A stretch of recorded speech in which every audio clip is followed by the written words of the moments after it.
गौरी कव्वी की सहेली पिंकी गौरी कव्वी के पास आती है। गौरी, तुम्हारा रंग तो पहले से भी काला हो गया है। दूर से देखकर मैंने समझा जैसे पेड़ पर कोई काला बादल बैठा हुआ हो। पिंकी, चुप कर जाओ। अपने काले रंग से मैं पहले ही बहुत परेशान हूँ। मेरे पास एक क्रीम है, थोड़ी महंगी है, लेकिन उसे 3 दिन लगाने से तुम दूध जैसी सफेद हो जाओगी। वो कबूतर देखा है ना, उस कबूतर से भी ज्यादा गोरा चिट्टा रंग हो जाएगा तुम्हारा। पिंकी, क्या सच में मैं गोरी चिट्टी हो सकती हूँ? वो क्रीम कितने की मिलेगी? 10,000 की मिलेगी वो क्रीम। पैसे थोड़े ज्यादा हैं, लेकिन रंग निखर जाएगा तुम्हारा। अपना रंग गोरा करने के लिए 10,000 तो क्या, मैं 20,000 भी लगा सकती हूँ।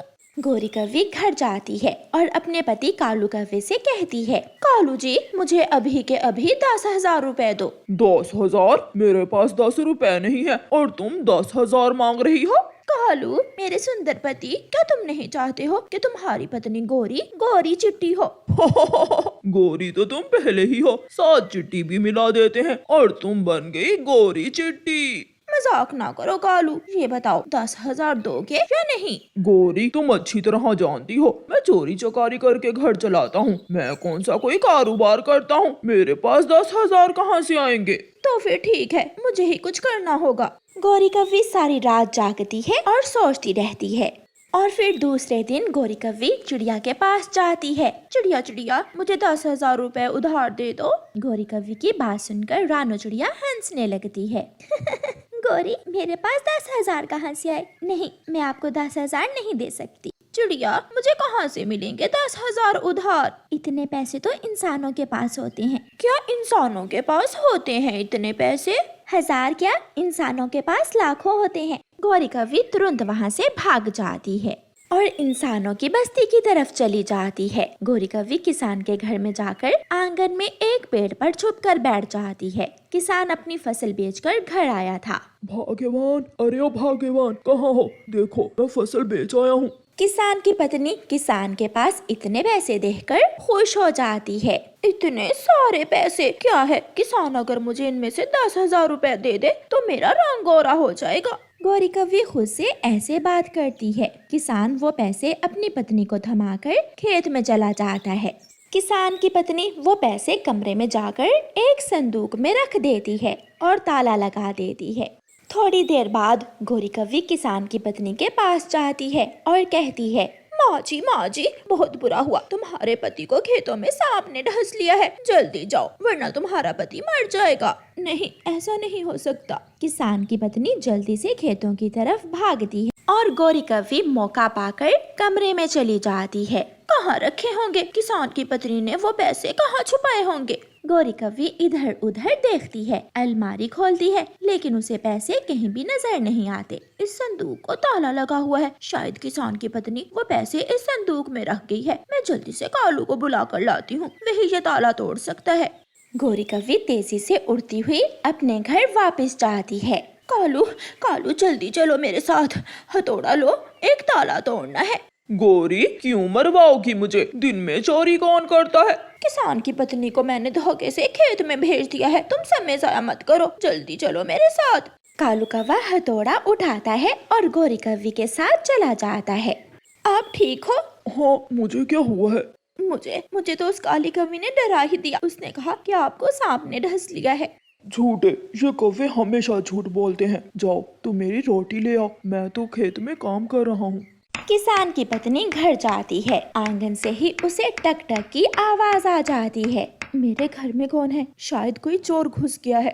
गोरी, नहीं टूट रहा, ये ताला तो बहुत मजबूत है। चल परे हट, मैं देखती हूँ। गौरी कव्वी हथौड़ा लेकर ताला तोड़ने लगती है। किसान की पत्नी भी जलती हुई लकड़ी लेकर दरवाजे में आ जाती है। कौवा तो तुरंत वहाँ से बाहर निकल जाता है, लेकिन गौरी कव्वी को भागने की जगह नहीं मिलती। काली कव्वी, अब जलेंगे तेरे पंख। माँ जी, मुझे जाने दो। किसान की पत्नी जलती हुई लकड़ी गौरी कव्वी की पूंछ पर मारती है। गौरी की पूंछ को आग लग जाती है और वो भागती है। गौरी कव्वी की पूंछ जलकर गिर जाती है और वो बिना पूंछ के रॉकेट की तरह भागे जा रही थी। आई थी अपना रंग गोरा करने और बेचारी गौरी पूंछ ही जला बैठी। गौरी कव्वी का बेटा जग्गू कौवा बहुत बहुत बिगड़ा हुआ कौवा था। वो हमेशा खाने की चीजें जाया करता, बड़ों का कहना ना मानता और छोटे पक्षियों को तंग करता। जग्गू बेटा, ये एप्पल खा लो, बहुत मीठा है ये एप्पल। यहाँ नहीं, मैं नदी पर जाकर खाऊंगा। जग्गू कौवा एप्पल लेकर नदी पर चला जाता है। जग्गू आधा एप्पल खाता है और आधा एप्पल नीचे जमीन पर फेंक देता है। चिड़िया का बेटा कुकू, जो एक गरीब घर से था, वो नीचे गिरा हुआ एप्पल उठाकर खाने लगता है। बहुत भूख लगी थी, ये एप्पल तो बहुत मीठा है। गुस्से में जग्गू कौवा वहाँ आ जाता है। ये एप्पल मैंने फेंका है, मुझे पता है ये एप्पल जाया ना हो, इसलिए तो मैं ये एप्पल खा रहा हूँ। लाओ, मुझे वापस दो मेरा एप्पल। जग्गू कौवा कुकू से अपना आधा खाया हुआ एप्पल वापस ले लेता है और उसे नदी में फेंक देता है। बुरे हो तुम बहुत बुरे हो। ऐसे भी कोई भोजन को जाया करता है क्या? मेरा एप्पल, मेरा दिल चाहे मैं खाऊं, मेरा दिल चाहे मैं नदी में फेंकूं। तुम कौन होते हो मुझे रोकने वाले?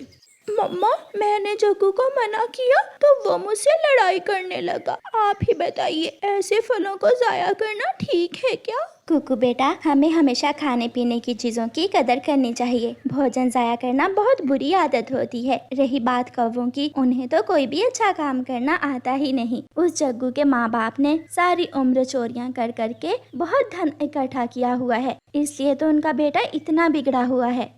जग्गू बेटा, देखो देखो, तुम्हारे पापा तुम्हारे लिए नए शूज लाए हैं। असली चमड़े के हैं। कैसे लगे मेरे बेटे को नए शूज? बहुत अच्छे लगे मुझे मेरे नए शूज। मम्मा, मैं अपने पुराने शूज नदी में फेंक आऊं? हाँ, जैसे दिल चाहे करो। फिर जग्गू अपने पुराने शूज लेकर नदी में फेंकने निकल जाता है। नदी के पास छोटा मिट्ठू बैठा हुआ था। जग्गू, ये शूज तुमने कहाँ से लिए? मेरे पापा मेरे लिए नए शूज लेकर आए हैं, इसलिए मैं ये पुराने शूज नदी में फेंकने आया हूँ। जग्गू, तुम ये अपने पुराने शूज मुझे दे दो, मेरे काम आ जाएंगे। मैं इनकी मुरम्मत करवा लूंगा अगर टूटे हुए तो। ना, मैं अपनी चीज किसी को नहीं देता। जग्गू अपने पुराने शूज नदी में फेंक देता है। आम के पेड़ पर बैठी हुई अच्छी परी ये सब देख रही थी। अब इस कौवे को सजा देनी होगी, वरना ये हमेशा ऐसे ही चीजों को जाया करेगा। गोरी कौवी, कालू कौवा और जग्गू कौवा सोए हुए थे। अच्छी परी रात को उनके घर में आती है और उनके घर की हर चीज गायब कर देती है। फ्रिज, एसी, अलमारी से सारे पैसे और उनका घर पुराना और टूटा हुआ बना देती है। अब इन कौवों को पता चलेगा कि चीजों की हिफाजत करनी चाहिए। थोड़ी देर बाद गोरी कौवी को गर्मी लगने लगती है।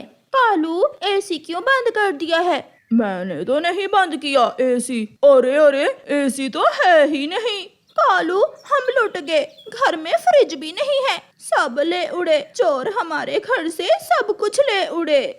सुबह हो जाती है। जब कौवे अपने घर से बाहर निकलते हैं तो देखकर और भी हैरान हो जाते हैं। उनका घर तो टूटा फूटा और बहुत पुराना था। गोरी, ये कैसे हो सकता है? हमारा घर तो ऐसा नहीं था। मम्मा पापा, मुझे भूख लगी है, जल्दी से मुझे पैसे दो, मुझे बर्गर खाने जाना है। बेटा, मेरे पास तो इतने पैसे नहीं कि मैं तुझे दाना लेकर दे सकूं। बर्गर कहाँ से लेकर दूंगी? रोता हुआ जग्गू वहाँ से चला जाता है। कुकू अपने घर के बाहर बैठा मकई का भुट्टा खा रहा था। कुकू, मुझे बहुत भूख लगी हुई है, प्लीज मुझे अपना आधा मकई का भुट्टा दे दो। तुम बहुत बुरे कौवे हो, तुम मुझसे मेरा भुट्टा लेकर नदी में फेंक दोगे। नहीं कुकू, आज रात पता नहीं कैसे हुआ, हमारा घर भी बहुत पुराना हो गया और मम्मा पापा के सारे पैसे भी किसी ने चुरा लिए। फिर अच्छी परी वहाँ आती है। ये सब तुम्हें तुम्हारे कर्मों की सजा मिली है। जो भोजन को जाया करता है और अपनी चीजों की कदर नहीं करता, मैं ऐसे ही उसके घर से हर चीज गायब कर देती हूँ। ऐसा कहते हुए अच्छी परी चली जाती है। कुकू, मैं अपने किए पर बहुत पछता रहा हूँ, मुझे ऐसा नहीं करना चाहिए था। अब मुझे भूख लगी तो मालूम हुआ कि भोजन की कदर क्या होती है। फिर उस दिन के बाद जग्गू कौवा खुद को बदल लेता है और सच्चे दिल से अच्छी परी से सॉरी करता है और अच्छी परी उसे उसकी सारी चीजें वापस कर देती है और घर भी नया बना देती है।